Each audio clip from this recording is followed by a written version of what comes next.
Selamat datang di channel Pemuja Malam. Jangan lupa like, share, and subscribe ya. Terima kasih. Chapter 18. Saya tidak ingin diakui sebagai anak oleh Anda. Nenek Dian tak dapat bekerja. Ia hanya mengumpulkan barang bekas dan menjualnya sebagai penghasilan untuk memenuhi kebutuhan mereka. Tak hanya itu, Nenek Dian juga berjualan kue agar bisa menambah penghasilan untuk memenuhi kebutuhan mereka yang hidup serba kekurangan. Ayo, masukkan ke karung, pinta Nenek Dian saat Zain kecil mengambil sebuah besi rusak dari tempat tumpukan barang bekas. Zain menuruti permintaan Nenek Dian, tetapi tatapan matanya tak sengaja jatuh pada seorang anak yang sedang digendong oleh ayahnya. Anak dan ayah itu tampak tersenyum kebar, keduanya berjalan melewati Zain. Seorang wanita datang menghampiri ayah dan anak itu. Dengan senyuman lebar anak itu berpindah ke gendongan sang ibu. Ketiganya tampak tersenyum ceria, membuat Zain merasa iri dibuatnya.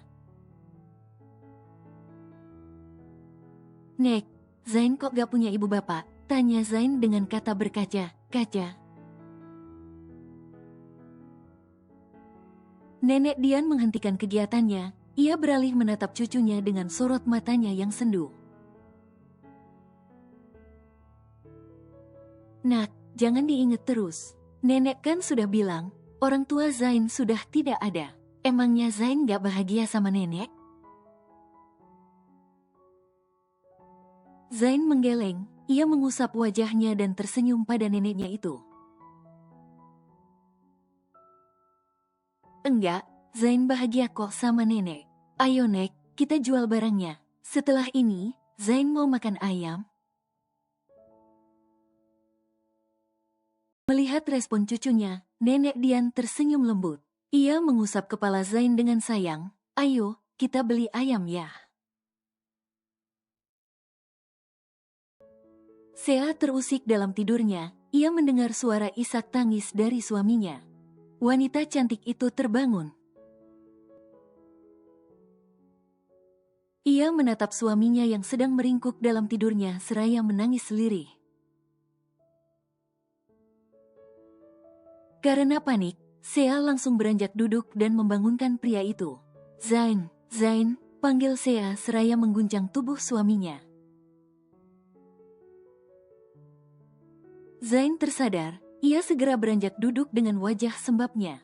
Sea menatap nanar ke arah suaminya yang sedang mengusap wajahnya. "Kamu kenapa Ham?" tanya Sea seraya membantu Zain menghapus air matanya.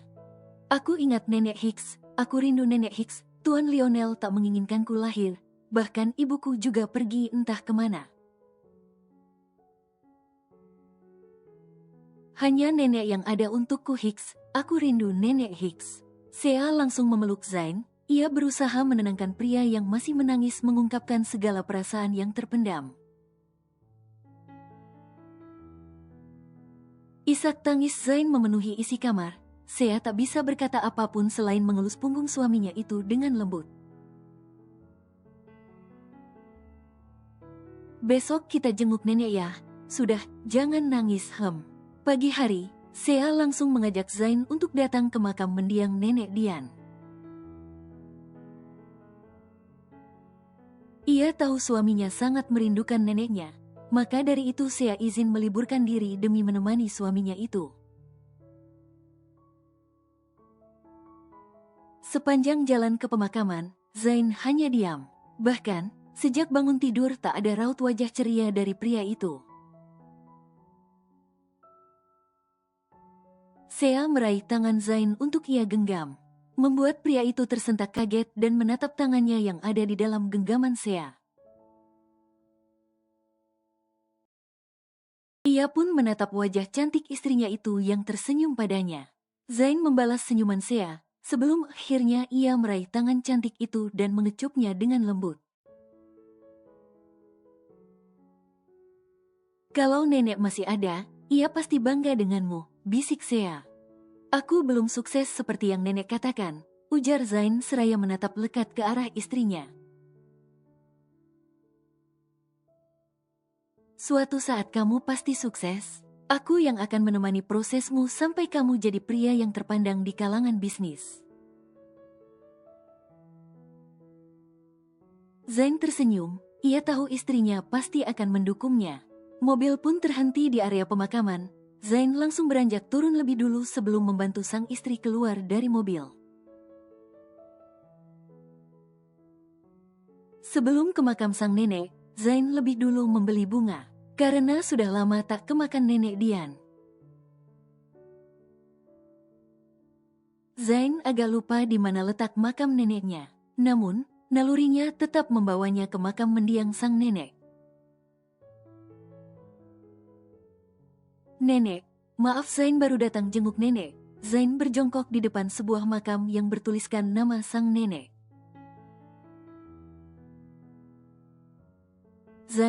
Zain rindu nenek. Zain mau ketemu nenek. Zain Hicks. Zain mencubit pangkal hidungnya. Ia tak mampu menahan air mata yang hendak mengalir. Setiap kali ia teringat dengan neneknya, Zain selalu tak kuasa menahan tangisnya. Nenek, cucumu ini sudah berkeluarga. Bahkan, sebentar lagi aku sudah akan memiliki bayi. 3 sekaligus lagi Hicks.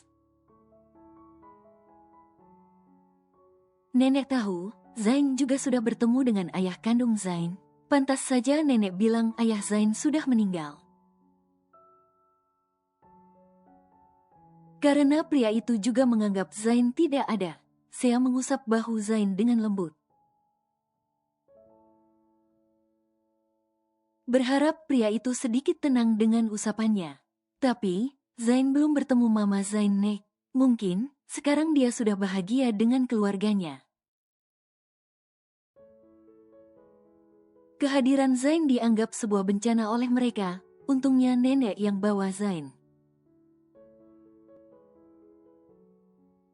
Kalau tidak, Zain tidak akan bertemu istri Zain sekarang. Pria itu mencoba mengungkapkan isi hatinya. Dari sana, Sea tahu jika bukan hanya persoalan merindukan nenek Dian saja. Tapi, Zain merasa sedih atas kehidupan yang ia jalani selama ini. Setelah merasa cukup curhat di makam sang nenek, Zain memutuskan untuk mengajak Sea pulang. Ia juga kasihan melihat istrinya berdiri terlalu lama.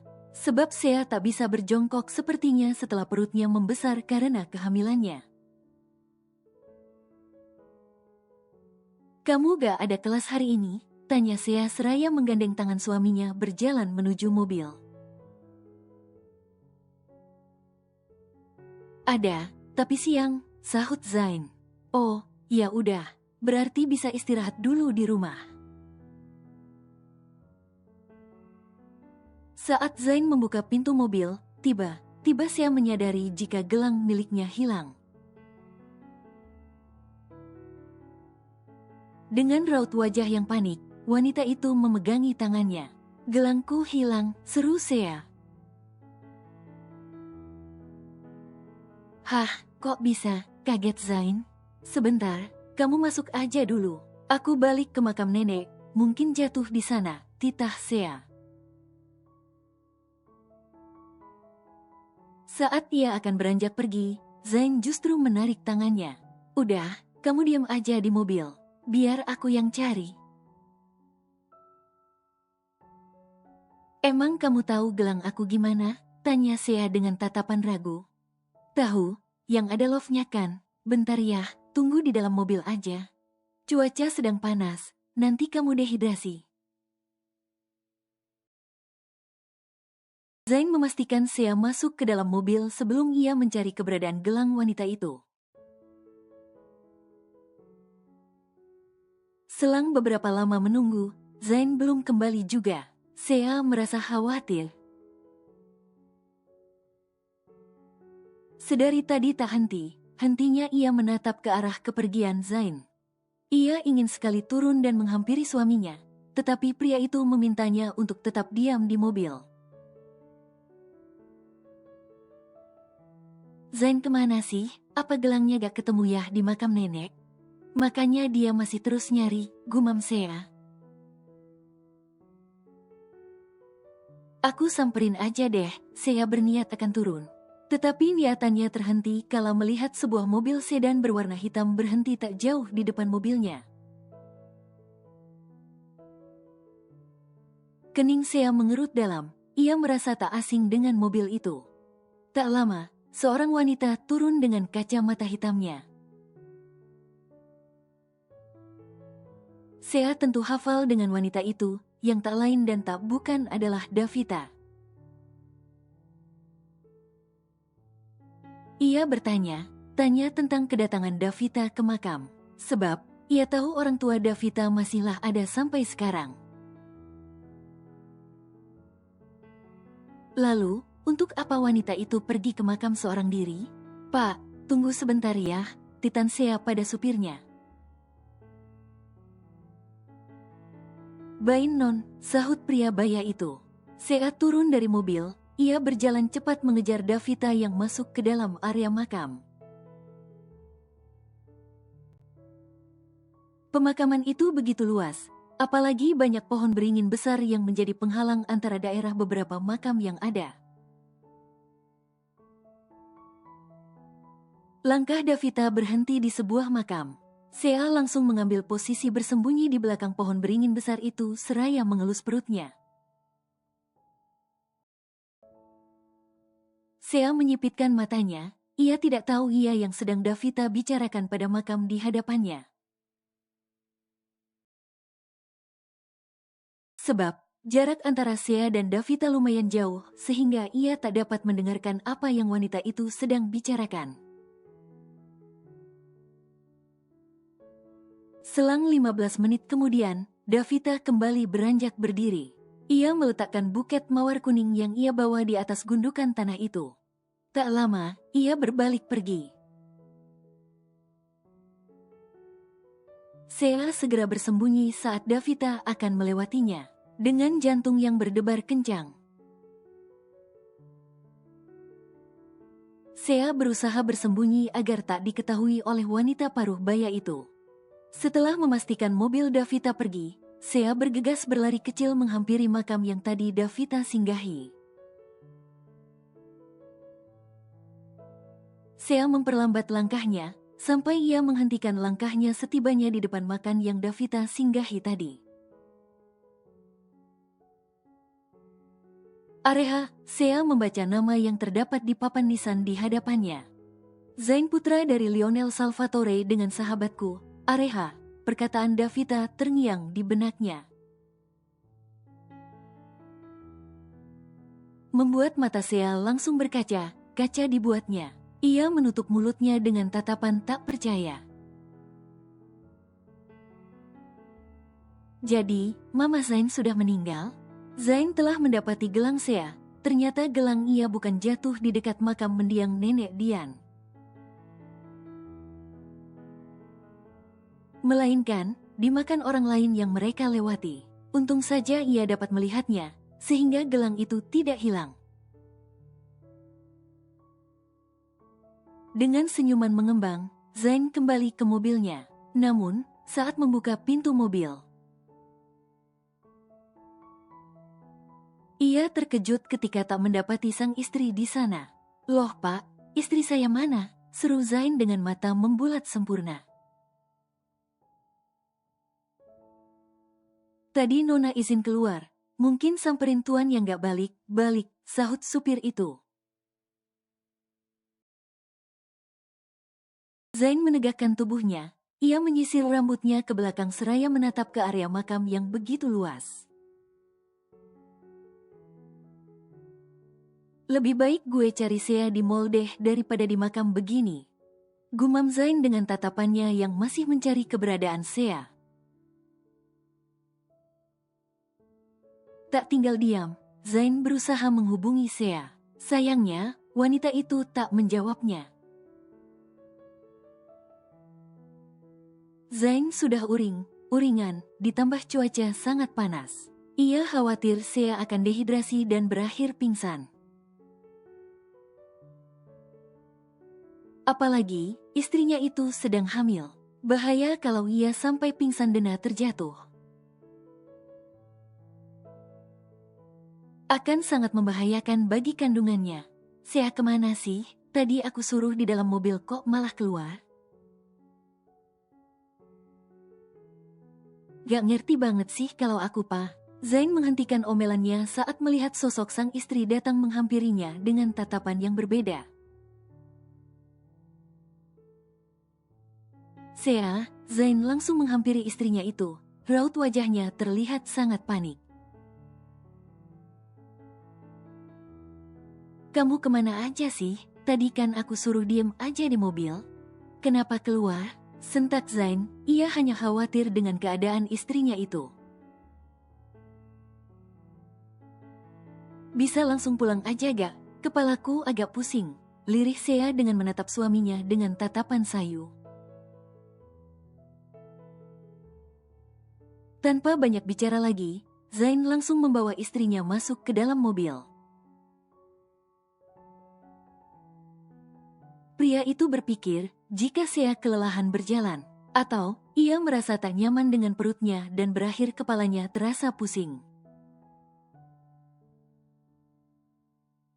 Sepanjang perjalanan pulang, Zain mencoba memijat kepala istrinya itu setelah membalurkannya dengan minyak angin. Aku kan udah bilang buat diam di mobil aja, Zain kembali mengomeli istrinya itu. Sea hanya diam, ia justru memeluk suaminya dan menyandarkan kepalanya pada dada bidang pria itu. Sea menatap ke depan dengan mata berkaca, tetapi Zain tak melihat ekspresi wanita itu saat ini. Pusing banget ya, kita ke rumah sakit aja Zain pikir, Sea merasa sangat pusing dan berakhir memeluknya seperti ini. Aku gak apa-apa, cuman pengen pulang, lirih Sea nyaris tak ada suara.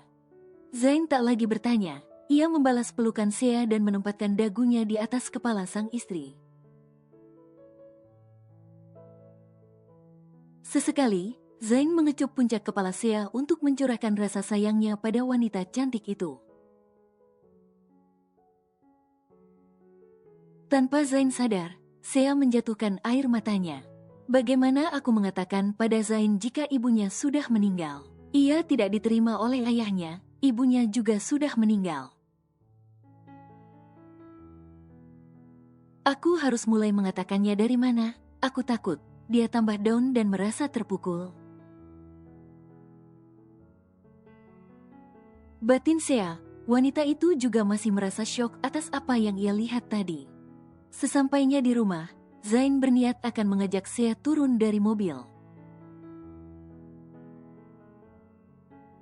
Sayangnya, istrinya itu malah tertidur dengan lelap di pelukannya. Melihat itu, Zain tak marah. Ia tersenyum dan menyingkirkan rambut yang menutupi wajah istrinya. Namun, senyuman Zain luntur saat melihat jejak air mata sang istri. Dia habis menangis, tapi kenapa? Apa kesambet setan ya waktu di pemakaman? Alhasil, seharusnya aku tak mengajak dia ke pemakaman saat sedang hamil begini. Lirih Zain, pria itu malah mengkaitkannya dengan hal mistis. Zain memutuskan untuk turun seraya menggendong istrinya. Ia tak tega membangunkan. Jadi menggendongnya dengan hati agar tak membangunkannya. Daisy yang melihat kedatangan Zain dengan menggendong Sea pun merasa khawatir. Sea kenapa? Tanya Daisy dengan panik. Ketiduran doang ma, ujar Zain dengan santai. Oh, gitu, ya sudah bawa ke kamar. Hati naik tangganya. Haduh, seharusnya kalian pindah kamar. Udah mau gede gitu perutnya. Awas jatuh, Daisy sungguh cerewet jika tentang putrinya itu. Sore hari, Zain baru saja pulang dari kampusnya. Terpaksa ia tadi meninggalkan sang istri yang sedang tidur untuk berangkat ke kampusnya. Tapi tenang saja, ia langsung pulang setelah jam kuliahnya selesai. Namun, sesampainya di rumah ia disambut dengan keberadaan Ricky dan juga Jenna di rumahnya. Lama banget lo pulang, selingkuh ya lo, tuduh Ricky pada Zain yang baru saja masuk. Sembarangan, lo yang ngapain kesini, minta makan ya sama mertua orang, pekik Zain tak terima.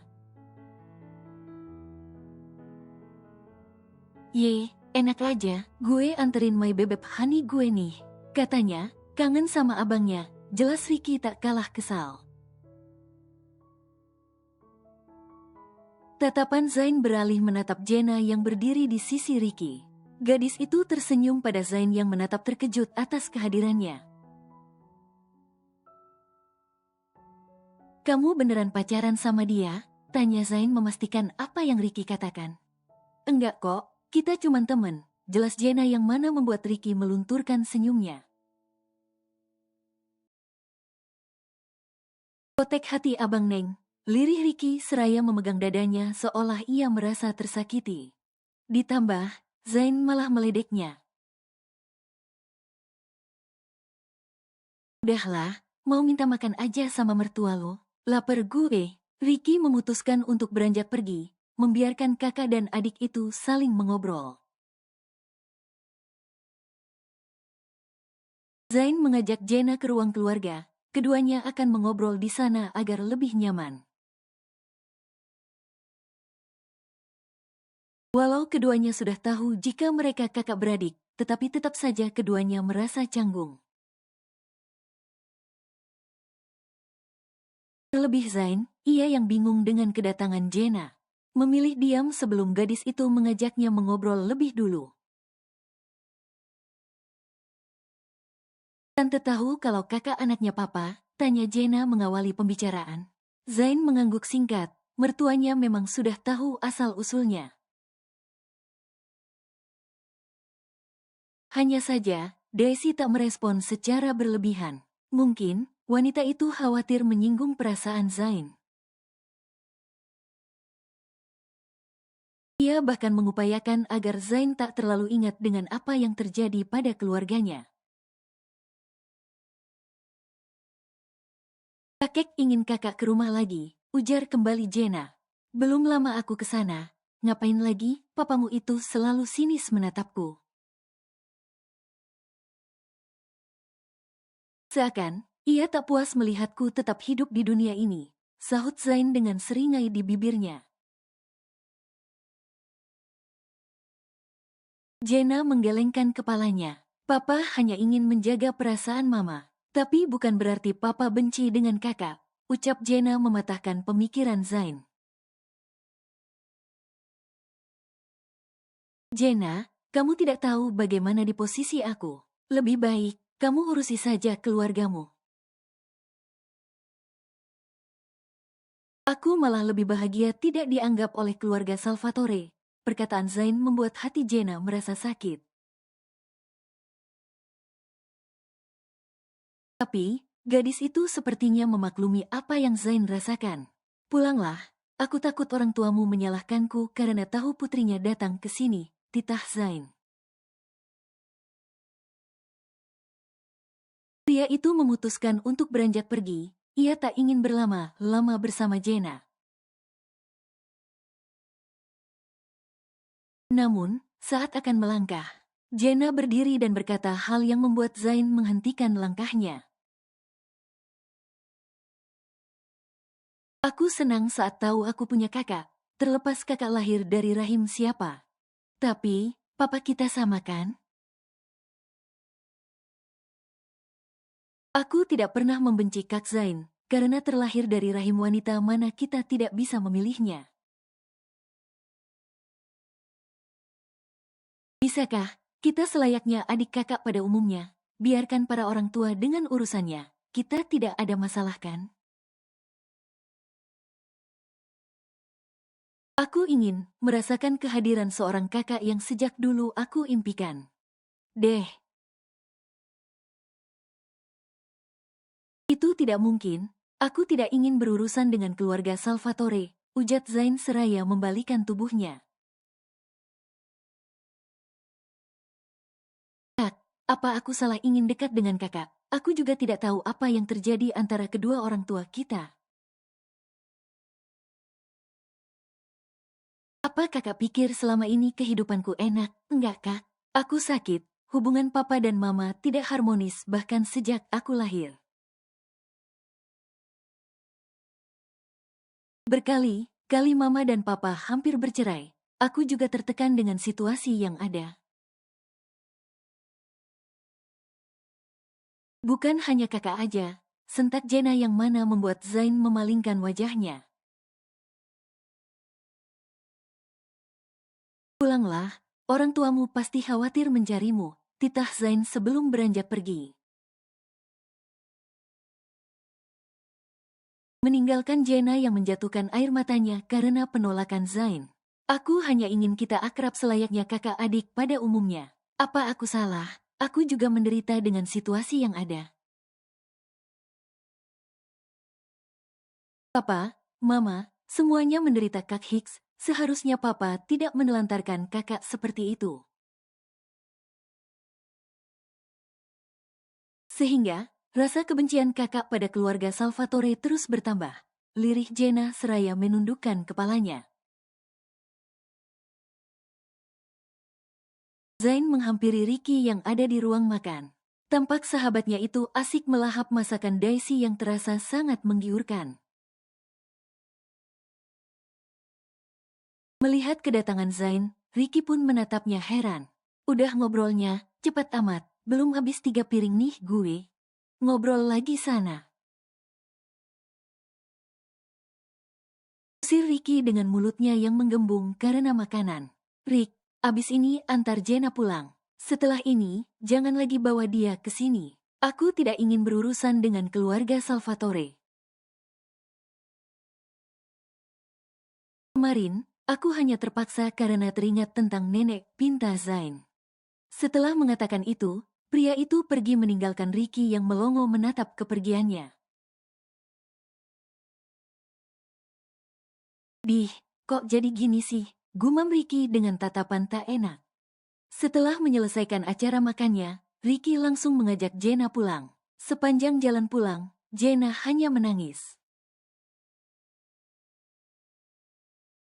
Ia merasa sedih atas penolakan Zain. Dirinya tahu, jika pria itu mungkin masih terluka dengan ucapan Lionel saat itu. Sesampainya di rumah, Jena langsung masuk ke dalam dan menghiraukan Ricky yang terus memanggilnya. Melihat putrinya pulang sambil menangis, Lionel dan Vanya segera menghampiri Ricky dengan tatapan heran. Kenapa anak saya menangis seperti itu, Hah? Kamu apain anak saya? Sentak Lionel seraya menatap tajam ke arah Ricky. Enggak om, bukan saya. Tadi kita habis dari rumah Zain, Jena sendiri yang minta saya antar dia ke sana. Terang Ricky dengan raut wajahnya yang terlihat panik. Mendengar itu, Vanya langsung berbalik dan menyusul putrinya. Ia masuk ke dalam kamar Jena yang tak terkunci. Putrinya sedang menangis seraya menyembunyikan wajahnya di atas bantal. Mendengar isak tangis putri satu-satunya membuat Vanya merasa tak tega. Jena kenapa sayang Tanya Vanya dengan lembut, tangannya lalu terangkat mengusap rambut putrinya itu. Jena masih menangis keras, tak pernah Vanya mendapati putrinya menangis seperti ini. Tak lama, Lionel datang menyusul istrinya masuk ke dalam kamar putri mereka. "Kamu diapain sama Zain?" tanya Lionel dengan tatapan dinginnya.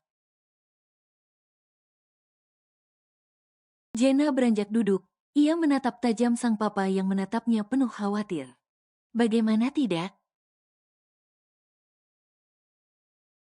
Wajah Jenna terlihat sangat merah, matanya pun terlihat bengkak. Belum lagi nafasnya terdengar memburu. Ada apa ini? Tuan Roderick datang setelah mendengar suara keributan di kamar cucunya.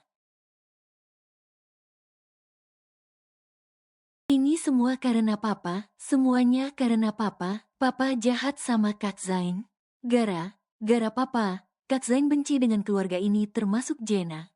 Jenna cuman ingin dekat dengan Kak Zain. Tapi karena kebenciannya sama papa, Kak Zain juga jadi benci sama Jenna.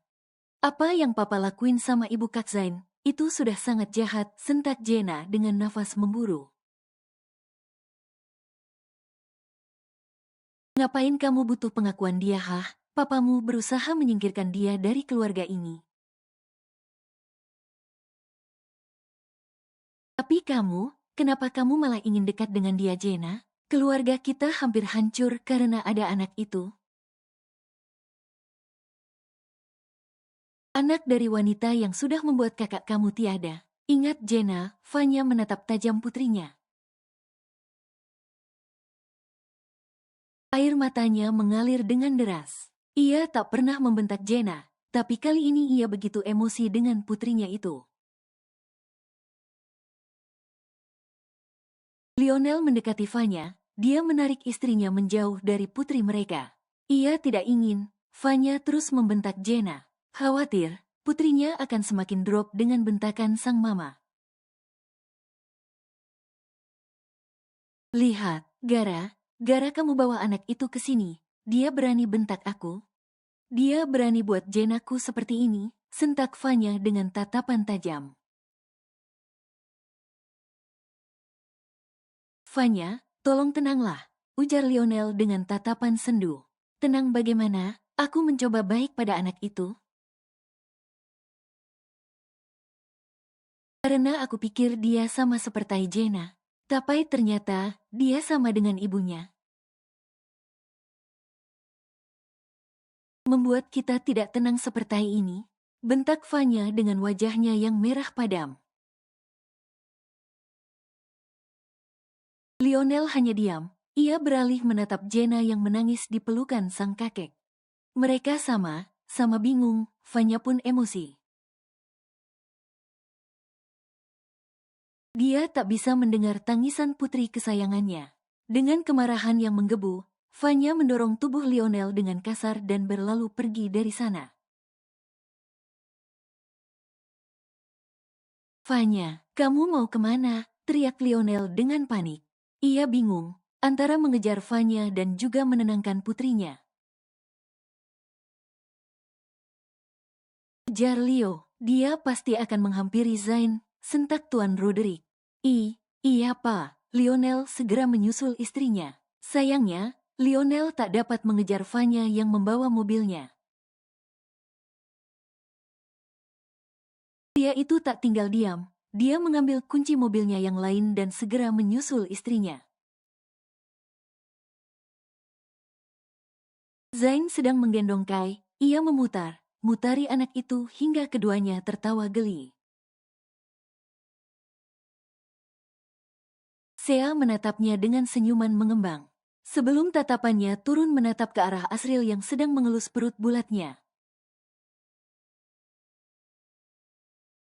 "Oh ya, tadi kata Mama, Jenna kesini," ujar Sea seraya menatap Zain.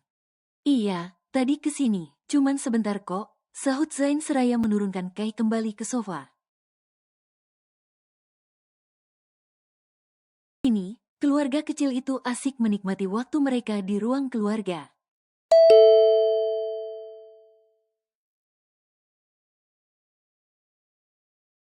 Zain dan Sea saling tatap, keduanya sama bingung mendengar suara bel.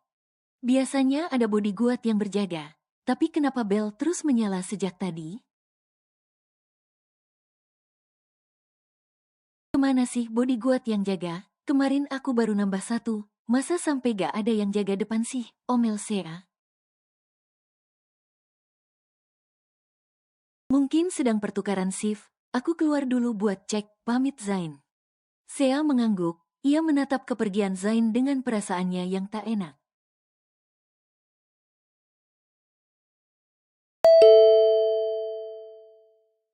Siapa sih? Dari tadi gak berhenti memencet bel, gerutu Zain seraya membuka pintu.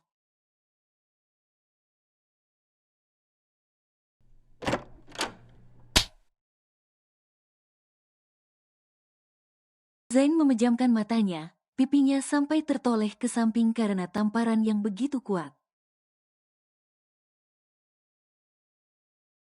Pria itu menegakkan tubuhnya kembali. Ia menatap Vanya yang berdiri di hadapannya dengan wajahnya yang terlihat marah.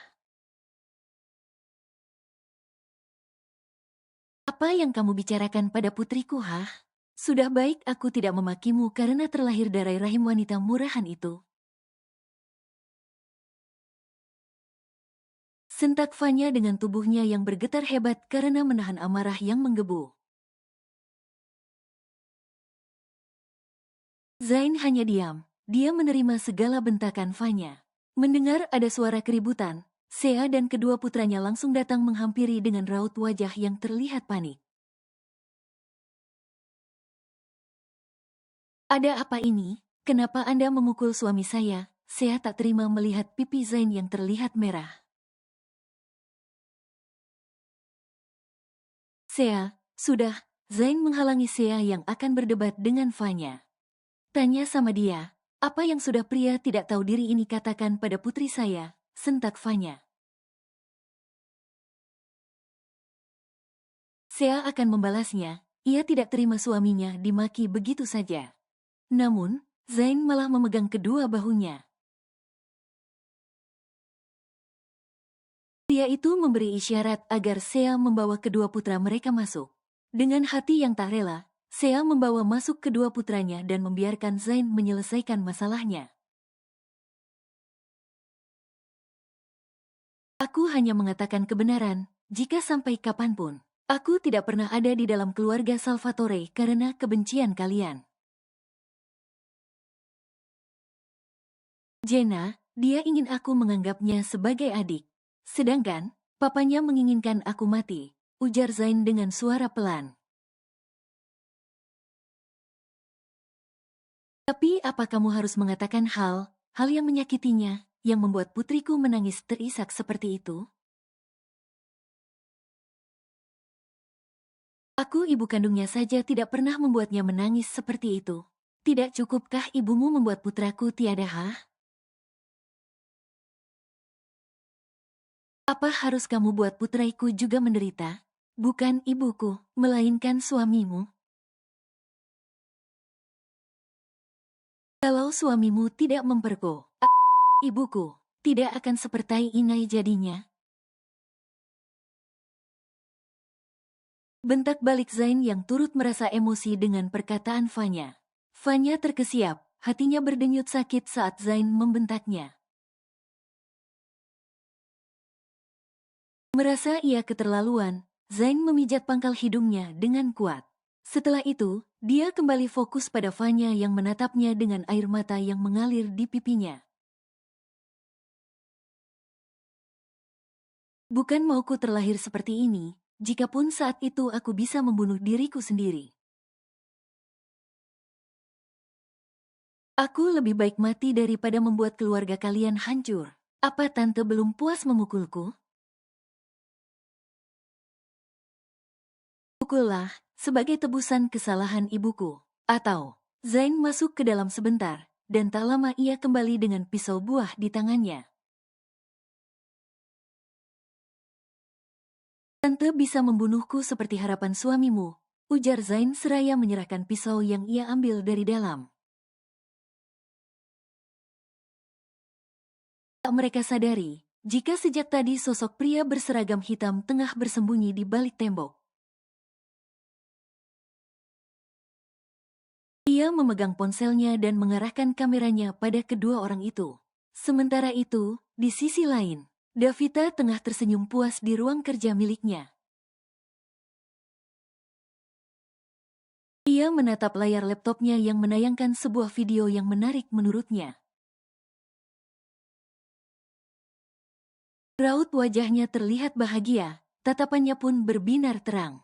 Ayo, ambillah pisau itu, dan bunuh dia. Aku pastikan, keluarga Salvatore hancur setelah ini.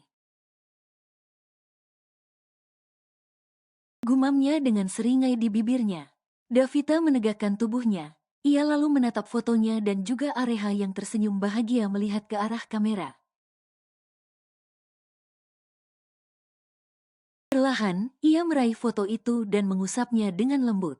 Seharusnya, aku yang dijebak malam itu dengan Lionel.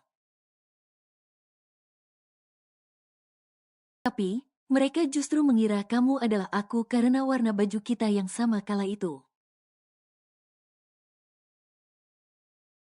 Namun, aku sudah membuat mereka membayar atas apa yang terjadi padamu. Areha, aku harap kamu tidak dendam padaku, Lirihnya dengan menatap foto itu dengan tatapan yang sulit diartikan. Lionel kehilangan jejak istrinya, wanita itu membawa mobilnya dengan kecepatan tinggi. Tadinya Lionel ingin menyusul Vanya, karena dia tahu pasti jika Vanya mendatangi Zain. Namun, saat di pertengahan jalan, Lionel menghentikan mobilnya dan menjawab telepon dari sang ayah. Halo ya, aku. Cepat ke rumah sakit, putrimu tidak sadarkan diri. Seketika, Lionel membulatkan matanya. Jantungnya berdegup sangat kencang. Ia menatap lurus ke depan dengan mata berkaca-kaca. Ya, Leo akan segera ke rumah sakit, putus Lionel. Ia lalu mematikan sambungan telepon itu dan beralih menelpon istrinya. Namun, sang istri tak menjawabnya, membuat Lionel merasa kesal dibuatnya. Lebih baik aku menyusulnya saja, gumam Lionel dan kembali melajukan mobilnya menuju kediaman Zain. Sesampainya di sana, Lionel segera turun dari mobilnya dan menghampiri sang istri yang masih berdebat dengan Zain. Melihat kedatangan Lionel, Zain langsung menatap tajam pria itu. Dari awal saya tidak ingin diakui sebagai anak oleh Anda, maka dari itu, bawa istri Anda ini pergi dan jangan pernah temui saya lagi, sentak Zain dan menutup pintu rumahnya. Ia membiarkan Vanya terus memakinya dan memarahinya. Kenapa kamu tidak sopan sekali, Dengan kesal, Lionel meraih bahu Vanya dan menatapnya dengan tajam. Vanya, hentikan. Kita harus segera ke rumah sakit. Jenna tidak sadarkan diri. Apa? Dengan perasaan khawatir, Vanya bergegas kembali menaiki mobilnya dan melajukannya menuju rumah sakit. Sedangkan Lionel, ia menatap pintu yang tertutup itu dengan tatapan sendu. Entah mengapa, ia tahu jika Zain masih berdiri di belakang pintu. Namun, tak ada kata apapun yang Lionel lontarkan. Ia langsung beranjak pergi dari sana menuju rumah sakit tempat putrinya akan ditangani. Sementara itu, Zain langsung merosotkan tubuhnya. Ia menutup wajahnya seraya terisak lirih.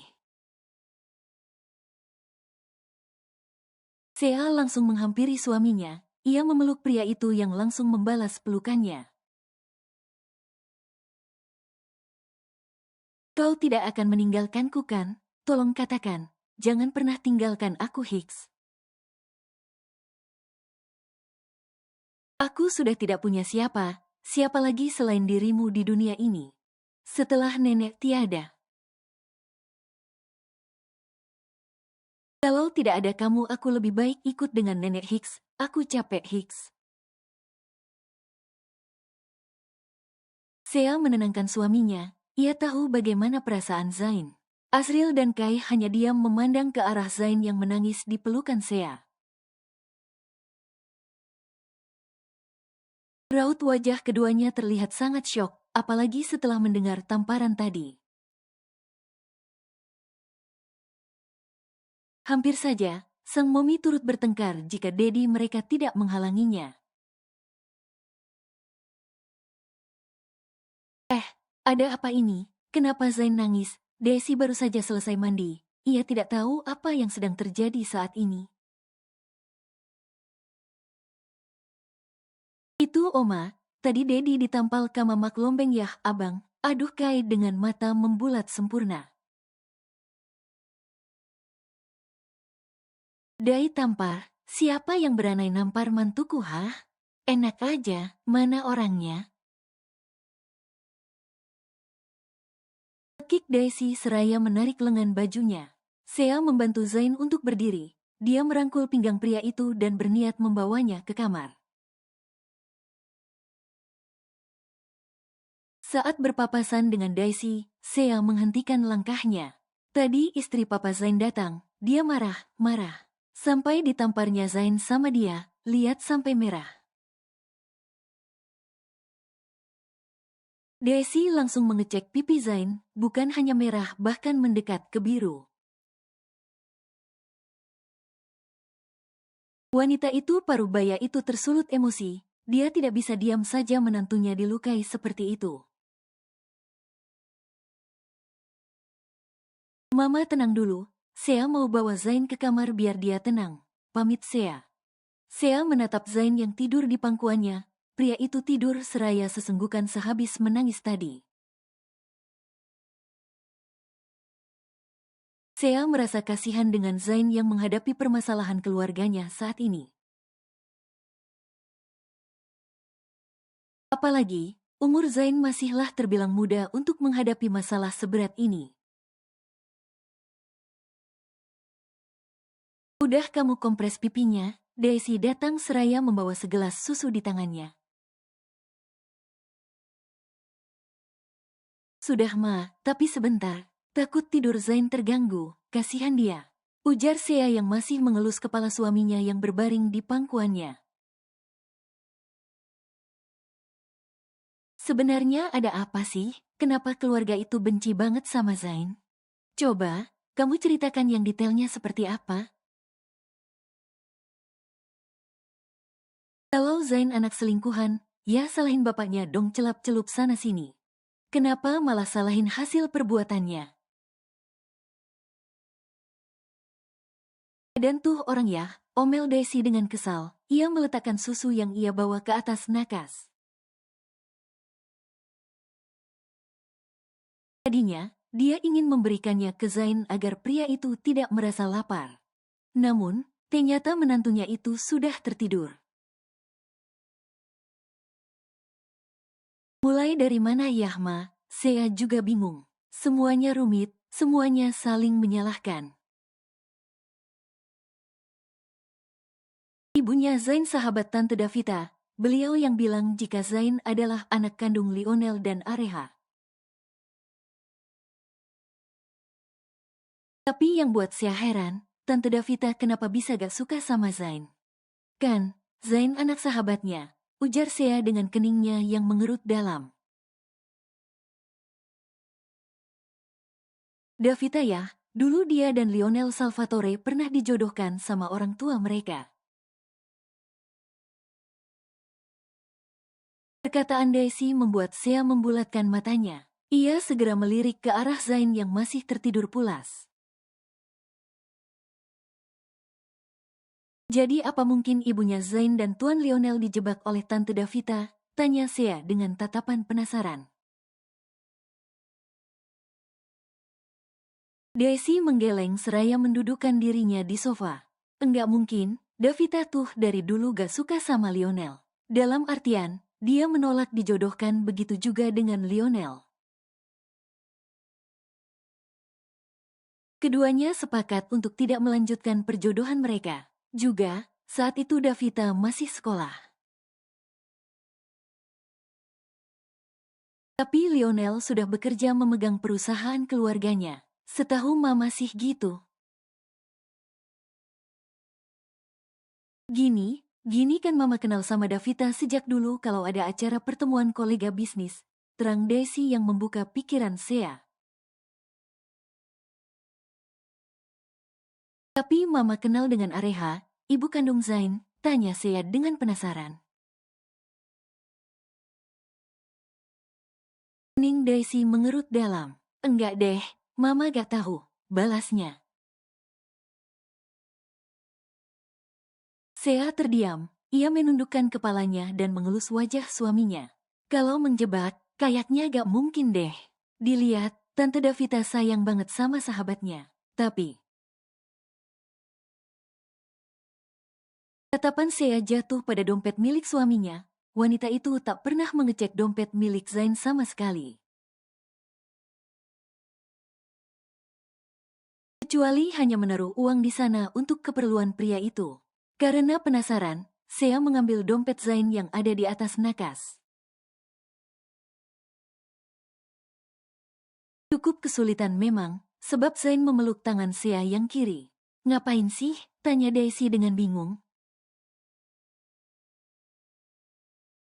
Sea tak menjawab. Ia membuka dompet Zain dan mengambil KTP milik pria itu dari sana. Sejenak, Sea membaca data diri Zain yang belum pernah ia baca sebelumnya.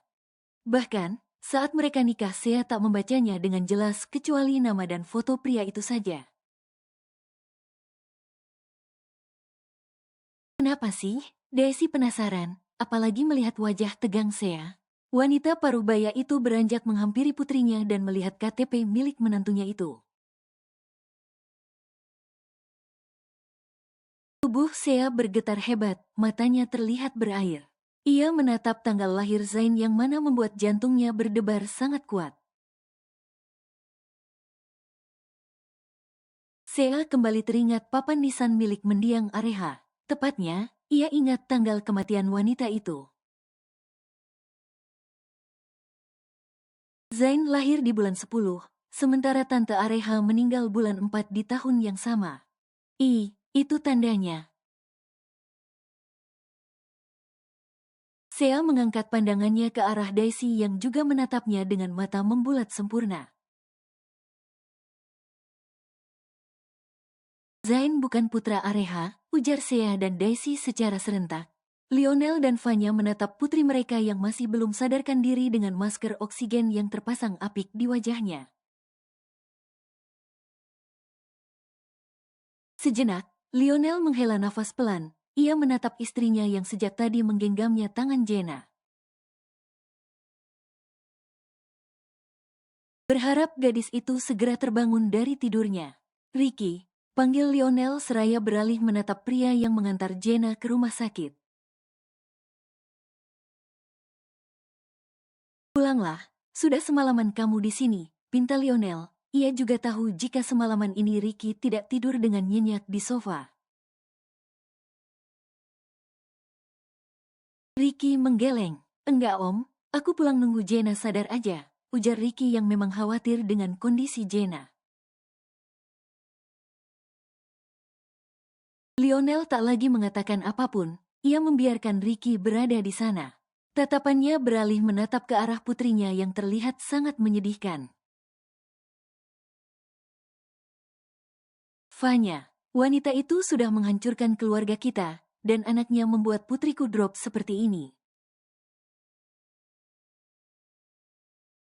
Sedangkan kamu sama sekali tidak ada ketegasannya pada anak itu, sentak Vanya seraya menatap tajam ke arah Lionel. Zain mungkin tidak bermaksud untuk mengatakan hal itu, tapi Jenna sendiri yang terlalu berharap. Jangan selalu salahkan Zain, ujar Lionel yang justru membela Zain. Vanya menatap Lionel dengan tatapan tak percaya.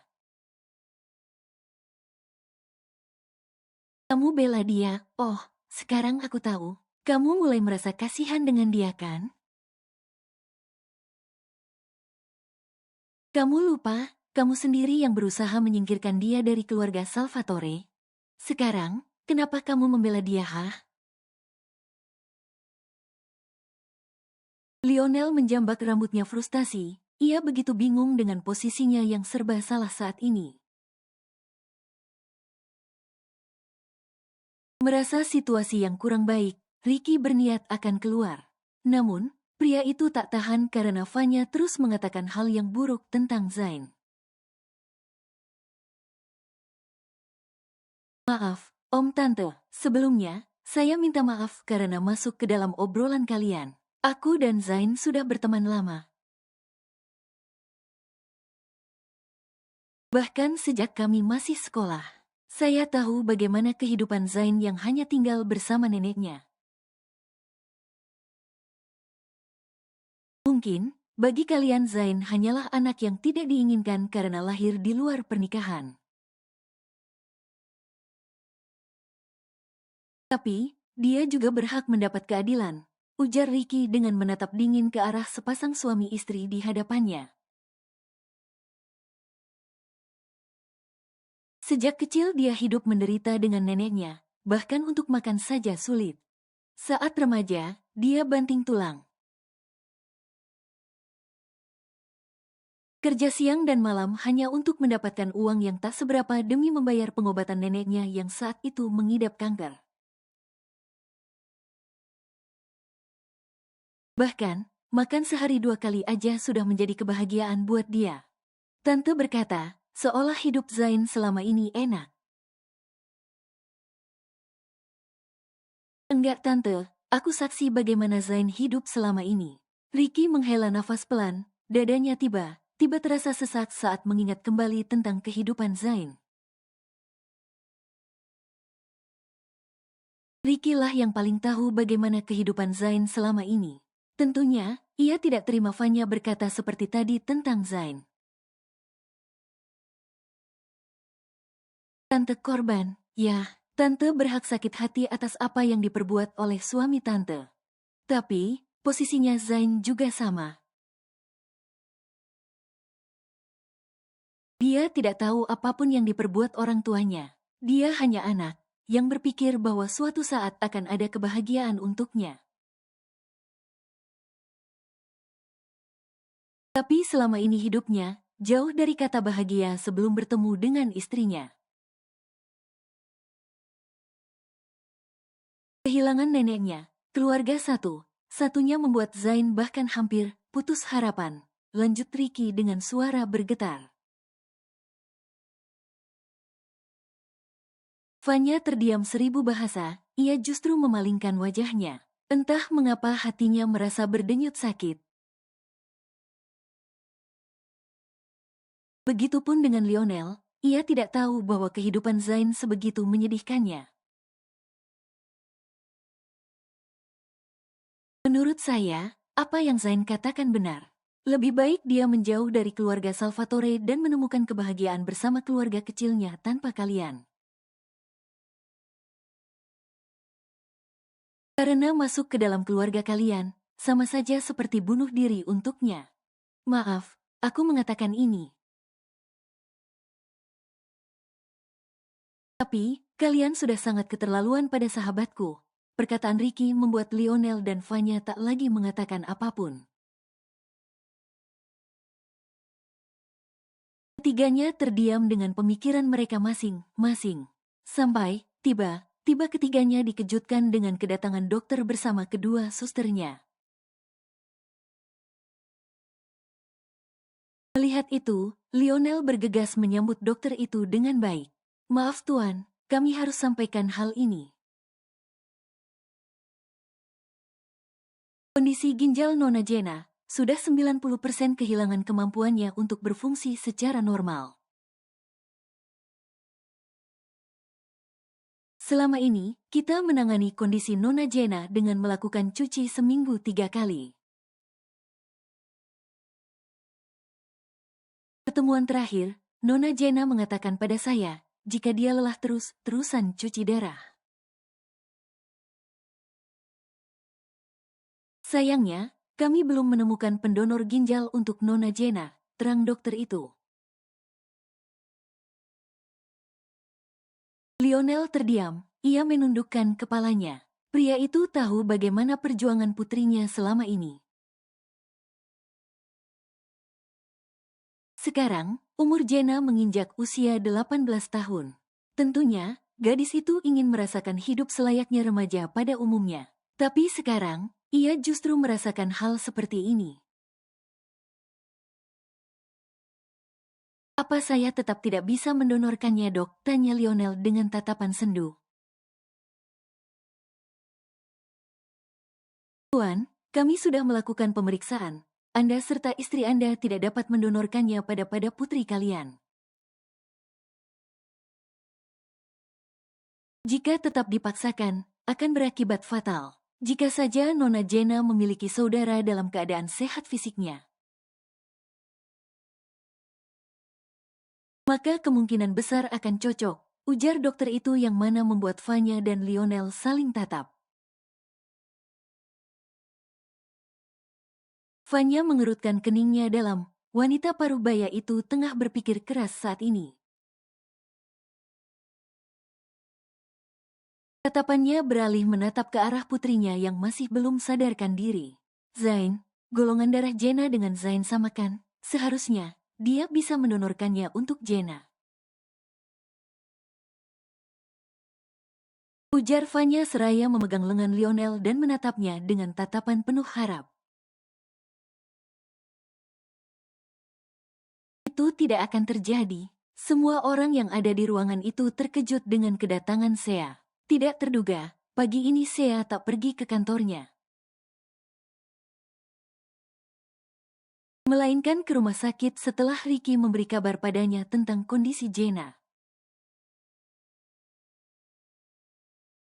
Sebelum masuk ke dalam ruangan itu, Sea mendengar apa yang Vanya katakan pada Lionel. Tentunya, ia merasa tak terima.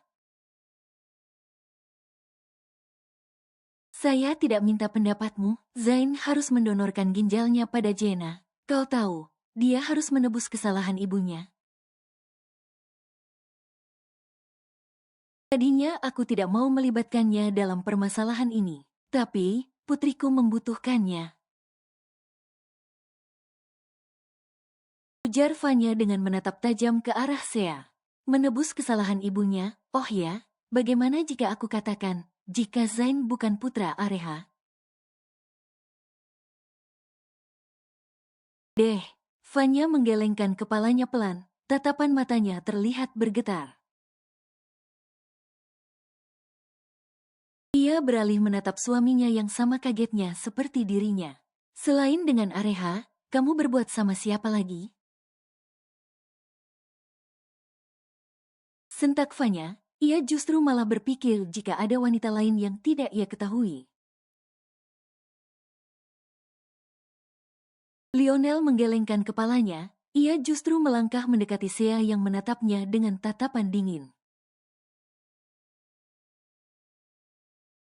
Kamu tahu di mana keberadaan Areha sekarang? Tanya Lionel dengan perasaan yang tidak karuan.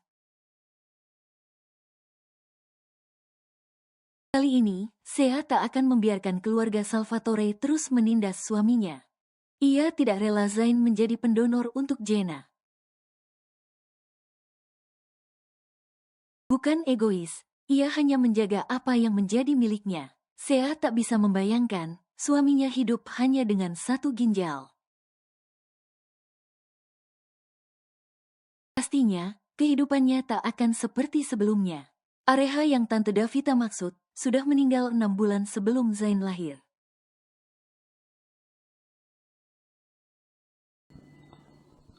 Bersambung.